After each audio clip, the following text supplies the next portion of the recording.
1925 में एक British explorer पर्सी faucet Amazon rain forest में एक ऐसे शहर की तलाश में निकले थे जिसके बारे में कहा जाता है कि वो पूरा सोने से बना हुआ है और उसका किंग रोजाना सोने के पाउडर से नहाता है। लेकिन उस दिन पर्सी फॉसेट अपने कैंप से निकले तो थे लेकिन फिर कभी वापस नहीं लौटे। नाज़रीन, अमेज़न रेन फॉरेस्ट दुनिया का सबसे बड़ा रेन फॉरेस्ट है जो हैरत अंगेज तौर पे 8 कंट्रीज आपस में शेयर करती हैं।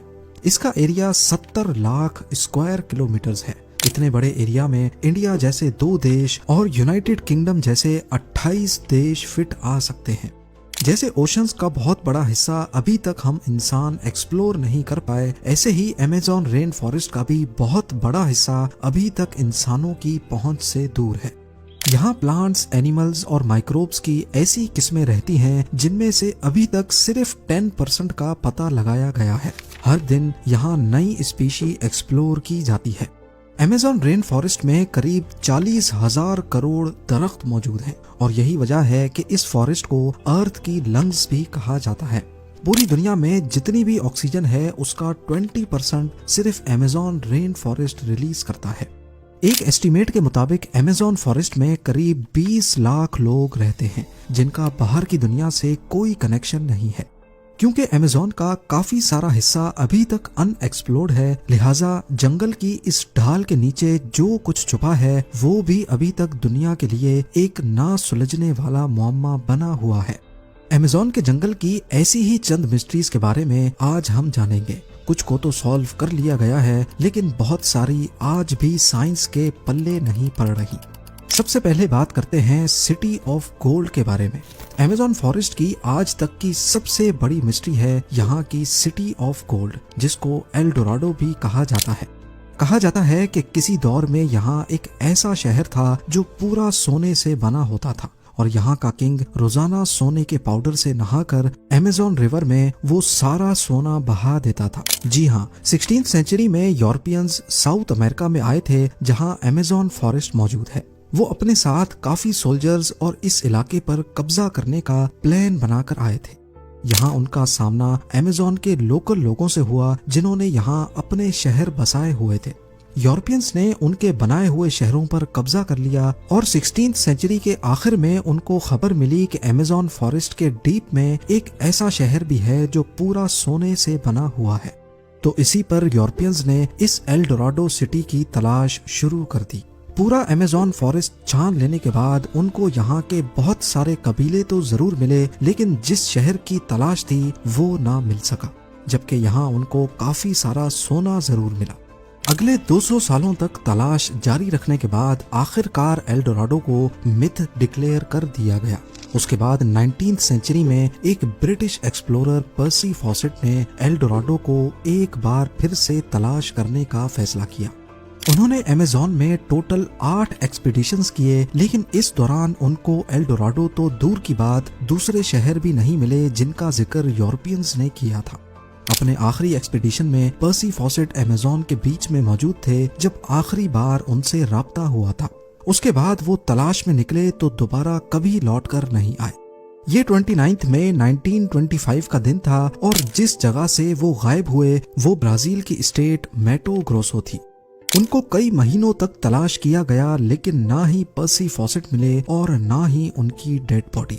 साइंटिफिक कम्युनिटी का मानना है कि ये जगह इंसानों के रहने के काबिल नहीं है, लिहाजा यहाँ कोई शहर या विलेज नहीं बस सकता। लेकिन वक्त के साथ जब टेक्नोलॉजी काफी एडवांस हो गई तो फिर अमेज़न में कुछ ऐसे निशानात मिले जिससे ये जाहिर होता है कि किसी दौर में यहाँ इंसानों ने पूरे शहर बसाए हुए थे। असल में पर्सी फॉसेट जिस जगह तलाश कर रहे थे वो जगह तो बिल्कुल सही थी लेकिन ढूंढने का तरीका सही नहीं था। यहाँ कई मकामात पर रिसर्चर्स को जमीन के अंदर ह्यूमन वेस्ट दबा हुआ मिला है।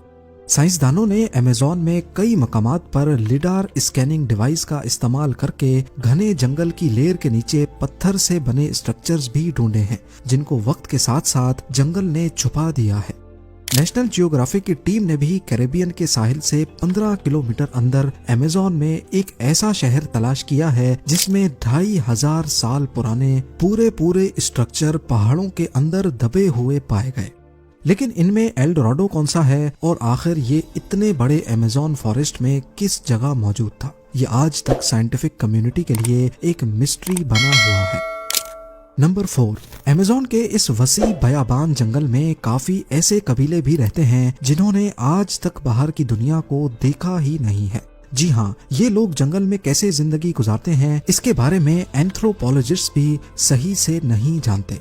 इनमें से एक कबीला पिरिकपुरा के नाम से जाना जाता है जो वेस्टर्न ब्राजील में रहता है। इस कबीले में पहले हजारों लोग थे लेकिन अभी सिर्फ 15 से 20 ही बचे हैं। इस कबीले के बारे में हम भी 1998 के बाद ही जान पाए हैं जब पहली बार इनका बाहर की दुनिया से राब्ता हुआ था। उनकी लैंग्वेज से ऐसा लग रहा था कि शायद वो अपना दुख दर्द बयान करना चाहते हैं। एंथ्रोपोलॉजिस्ट ने जब उनकी बातों को डिकोड किया तो मालूम पड़ा कि उनका कबीला पहले काफी स्ट्रॉन्ग हुआ करता था, लेकिन फिर कुछ कब्जा माफिया ने फॉरेस्ट में माइनिंग करने के लिए उनके तमाम साथियों को बुरी तरह मार डाला, जिनमें से ये चंद लोग बच गए थे। ऐसे पता नहीं कितने ट्राइब्स हैं जो अमेज़न जंगल के बीच अपनी दुनिया बसाए बैठे हैं। ये लोग कहां से आए थे, क्या इनका हजारों साल पहले यहाँ बसने वाले कबीलों से कोई कनेक्शन है, इस बारे में आज तक कोई नहीं जान पाया। नंबर 3, सदियों से हिस्टोरियंस को ये कंफर्म नहीं था कि अमेज़न में रहने वाले लोग यहाँ कब आए थे, लेकिन 2017 में ये पहेली तब सुलझने लगी जब आर्कियोलॉजिस्ट को कोलंबिया के करीब अमेज़न फॉरेस्ट में पहाड़ पर कुछ पेंटिंग्स बनी हुई दिखाई दी। ये बड़े बड़े पत्थर पहाड़ के अंदर पूरी तरह दबे हुए थे और इन पेंटिंग्स को समझने के लिए इनको एक्सपोज करना बहुत जरूरी था। लिहाजा आर्कियोलॉजिस्ट ने यहाँ 13 किलोमीटर की खुदाई की तो मालूम पड़ा कि किसी दौर में ये पत्थर एक गार के अंदर मौजूद थे। इस 13 किलोमीटर की गार में जो पेंटिंग्स बनी हुई पाई गईं वो करीब 12,000 साल पुरानी थी। उस वक्त आखिरी आइस एज की एंडिंग चल रही थी और जाहिर है उस वक्त यहाँ जंगल नहीं बल्कि सिर्फ बर्फ ही बर्फ हुआ करती थी। इन पेंटिंग्स में कुछ ऐसे जानवर भी बने पाए गए जो सिर्फ आइस एज में ही हुआ करते थे, जैसा कि मेस्टोडॉन्स और जायंट स्लॉथ्स। इन पेंटिंग से ये भी अंदाजा लगाया गया कि उस दौर में यहाँ इंसान किस हालत में रहते थे और कैसे वो अपने से भी बड़े जानवरों का शिकार करते थे। नंबर 2, 2019 में साइंटिस्ट तब चौंक गए जब उनको नॉर्थ ब्राजील में अमेज़न फॉरेस्ट के माराजोआ आइलैंड पर एक मरी हुई हम्पबैक व्हेल मिली। हैरानी की बात व्हेल का मरना नहीं था बल्कि इसके मरने की टाइमिंग कुदरत के निजाम के खिलाफ थी।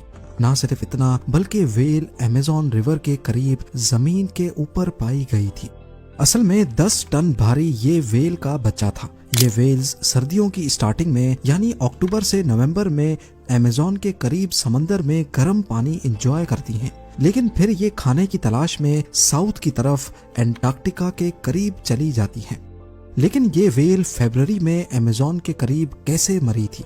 इन्वेस्टिगेशन से मालूम पड़ा कि ये जिस दिन मिली थी उससे सिर्फ 4 दिन पहले मरी थी।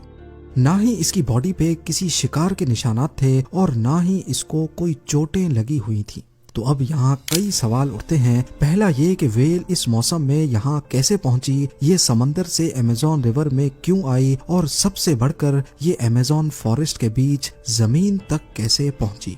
वो दिन और आज का दिन ये मिस्ट्री कभी सॉल्व नहीं हो पाई।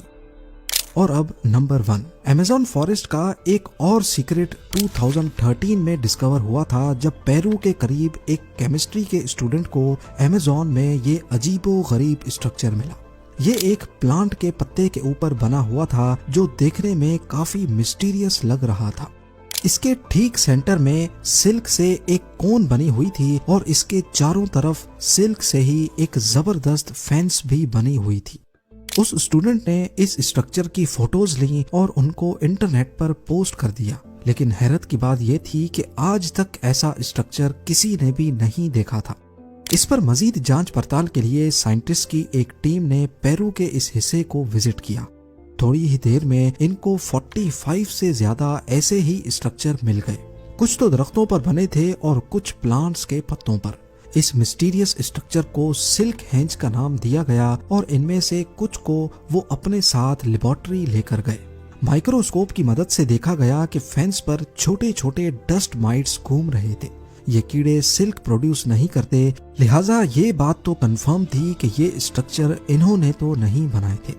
चंद दिनों के बाद फेंस के बीच वाली कोन आहिस्ता आहिस्ता फटने लगी और उसमें से एक स्पाइडर का बच्चा बाहर निकला। असल में ये स्ट्रक्चर स्पाइडर की एक खास स्पीशी ने बनाए थे जो सिर्फ वेस्टर्न अमेज़न में ही पाई जाती है। ये स्पाइडर अपने अंडों के गिर्द फेंस इस वजह से बनाते हैं ताकि इसमें छोटे छोटे डस्ट माइट्स फंस जाएं और जब उनका बच्चा अंडे से बाहर निकले तो उसके पास खाने के लिए कुछ मौजूद जरूर हो। उम्मीद है जेम टीवी की ये वीडियो भी आप लोग भरपूर लाइक और शेयर करेंगे। आप लोगों के प्यार भरे कमेंट्स का बेहद शुक्रिया। मिलते हैं अगली शानदार वीडियो में।